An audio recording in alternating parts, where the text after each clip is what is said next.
What's up, people? This is Kayode. And Kate. We are back for another episode of Scriptly Adapted's Artist Roundtable. And today we have an amazing artist with us, Kate. Amazing artist. Yes. Director, writer, producer.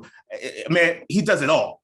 His name is Elijah Rodriguez. Elijah, welcome to the show, my friend. Thank you guys for having me. I appreciate it, man. We watched The Perfect Daughter, which I believe it was a unanimous. This was it. This was the joint that we. I appreciate that. Yeah. That's my latest short film, actually, The Perfect Daughter. Honestly, the premise was so simple. It was so clean. Yeah. The acting was fantastic from both actors that you had in it. And it left me wanting more. Yeah, man. And I think you could definitely make a feature out of this. Oof. I appreciate it. That's what I was pitching for. That it's a proof of concept short. Got accepted to a bunch of film festivals for that short. Actually, the Big Apple Film Festival, which is next week. We're going to SVA Theater and the Manhattan. Thank you. And the Manhattan Film Festival, which is in June as well. So we just finished coming back from the Transparent Film Festival, which was last week in Manhattan. So it's getting a lot of good feedback, a lot of good reviews. Well, it took me a while to write the script, and the concept happened by accident. I was talking to a friend of mine, and we were talking about kids. I don't have any kids yet, so we were talking about declining birth rates in the United States. Not many people are having as many kids as they were before. Right. So people are holding off having children. So I kind of came up with this concept. Well, what if someone waited too long, or they were unable to have children, and they, almost snapped and wanted to create a child instead? I took the concept of, Mary Shelley's Frankenstein and like a Saw, and I kind of just put them together. Not many films have female antagonists. Correct. That's right. I'm a huge fan of like innuendos in film, especially in suspense. I think it really adds to it. And you don't always have to be told everything. You don't always have to be shown that's what it is. Not told, because you technically are, just in a different way. You don't actually have to be shown everything. True. And that's what, to me, enhances suspense films, because I want to kind of let my imagination go wild a little bit. Don't give the audience all the information. Let them develop their information in their mind. The movie is actually better. That's true. Sure. That's true. It's almost like a novel. It's the same way, so if I give you everything, it takes away from it. That's true. No, I agree, and that's a good point, because you do want the movie watcher, the movie goer, to kind of create. So what were you looking for in your cast when making the film? So the young lady who plays Elena, Laura Bravo, I was looking for someone young, right? College student, probably like a freshman, 18, 19 years old, very kind of like the girl next door look, very unassuming. And for the antagonist, Annie, which played by Isabel Garbani, she did a fantastic job. Yeah, absolutely. I was looking for an older woman, not too old, to where she looked like she, couldn't handle herself physically, because she does attack Laurel. But not too big as well, not too bulky, not too tall. Gotcha. So kind of like in that right range to where she looks like she can take on Laurel with no problem. And that's the physical aspects of it, because there is a fight scene, so you have to consider like the physical parts of people. Absolutely. So right. And the age gap as well.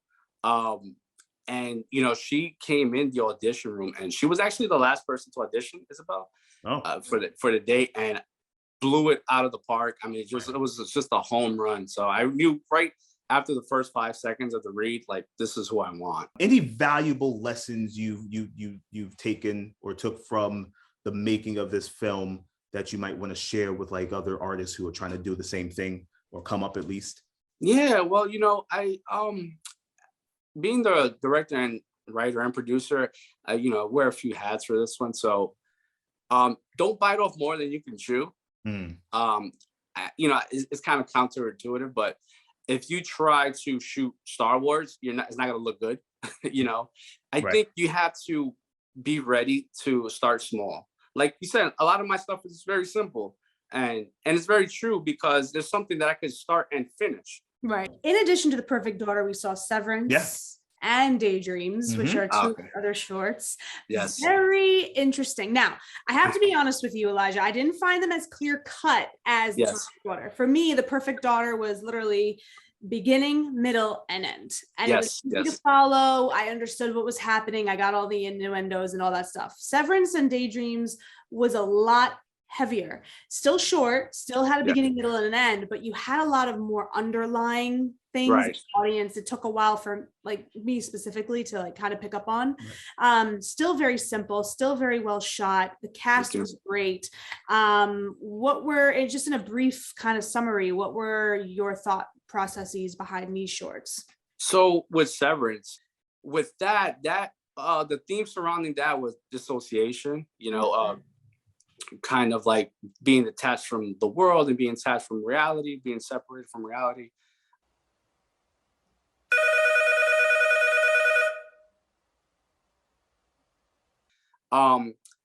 And this Daydreams was a feature film that I wrote, and it was a proof of concept as well. Okay.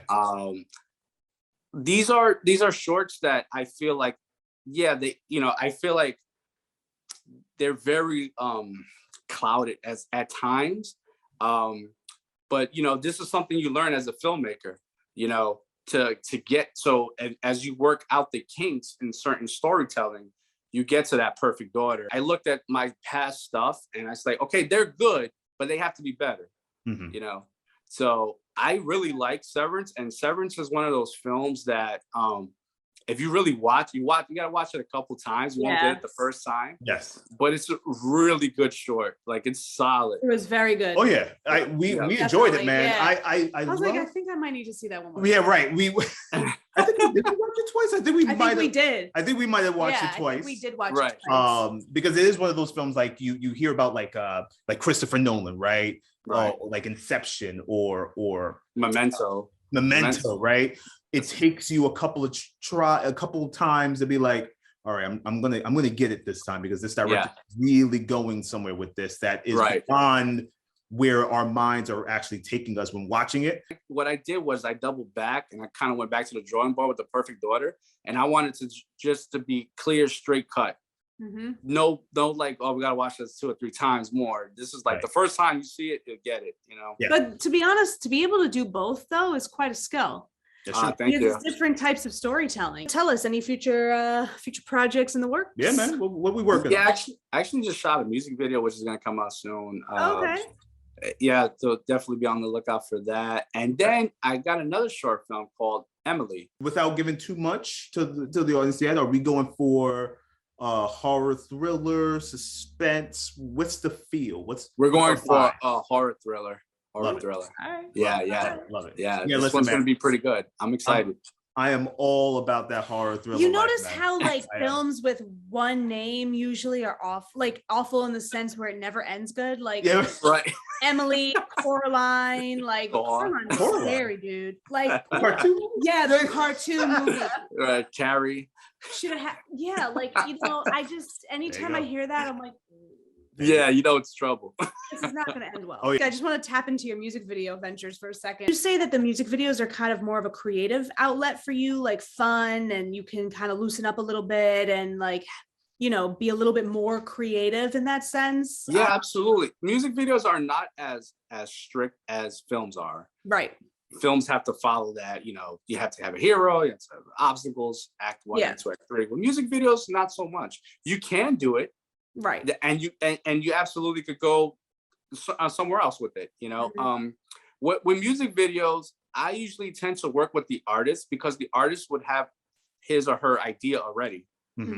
So, and we work on his or her idea, and then I fill in the gaps of their ideas, and then together we come up with a plot or story or a theme of what we want to do, locations. That is more of a collaborative effort. I mean, with both sides, obviously, but with music videos, the artist approaches me usually and says, "Hey, Eli, I got this idea. I want you to shoot here's the song. What do you got?" I always like to ask artists this also, right? When it comes to their artistry, Yeah. what films or or even if it's a specific director that gives you inspiration when it comes to your art. I'm a big fan of Stanley Kubrick. Okay. You know, Eyes Wide Shut is one of my favorite movies. Hmm. Christopher Nolan, you mentioned earlier. I like that, those mind-bending films like Memento and Yes. Inception. Ridley Scott, you know, world building. I like that. Gladiator style. You know, I like those, like, especially historical dramas. I love historical dramas. Okay.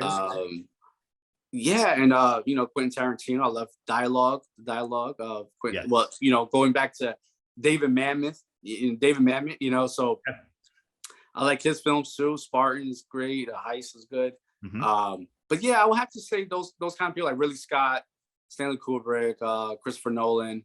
I like David Lynch, David Fincher. I watch so many people's work, not only just, you know, in the US as well, you know, foreign films as well. So Definitely. I like to watch a lot of foreign films. And it's interesting you mentioned that because Daydreams kind of had a foreign vibe to it. Yeah, Was that just me, or do you? No, that's not. And when he said that, yeah, like I was like, now that he says that, I kind of got that from Daydreams. Like it was kind of almost like you just picture them in a foreign country, like not here. It's actually European. Like I got the idea from Russia. So it was an experiment that Russian scientists conducted. And that's like where I got the idea from Daydreams. So I kind of like that they really did that. Yeah. So they were putting people in these what they call these concave mirrors. So it was just these cylindrical tubes that were made of aluminum that would block out the RF energy that we have all around us, cell phones, computers, and all that stuff. And if you were to block all of that out, you would actually connect with Earth's energy and you would be able to see things or have an out-of-body experience. So the last question, and perhaps the hardest one yet, is out of all the films in all the world that you've ever seen, which one would you say is your favorite? Wow, that's a really tough question. I know. Tough question, man. Either Chinatown or Eyes Wide Shut. But I may have to go with Eyes Wide. I will go with Eyes Wide Shut here. And why is that? Okay. Aside from Stanley being your favorite director. Aside from Stanley being my favorite director, I like the idea of a secret society, Illuminati or whatever you call it, you know, because there's so much you can do with that. That opens a world of so much opportunities. It's almost like the Alien franchise. Yes. Or the Star Wars franchise. You know, there's like so much, like these space operas, you know, there's so much you can do with it. So much, yeah. You know, and I feel like you could do the same thing with like these secret societies because people are so interested in it. Let the people know where they can find you on social media, where they can check out work if it's out. Like, give them some stuff. Yeah, well, you can find me on Instagram at Elijah_RZ, and from there I have my YouTube channel connected to that from my Instagram page, so you can watch all of my stuff on my channel. And this has been another episode of Scriptly Adapted's Artist Roundtable with director, producer, writer, editor, all of that jazz, Elijah Rodriguez. Thank you for joining us. Let's give you a clap. Stay tuned for another episode. Stay tuned on our social media pages. Peace, love, and what did Don Cornelius used to say? Peace, love, and soul. And that whole thing. We're out. We're out.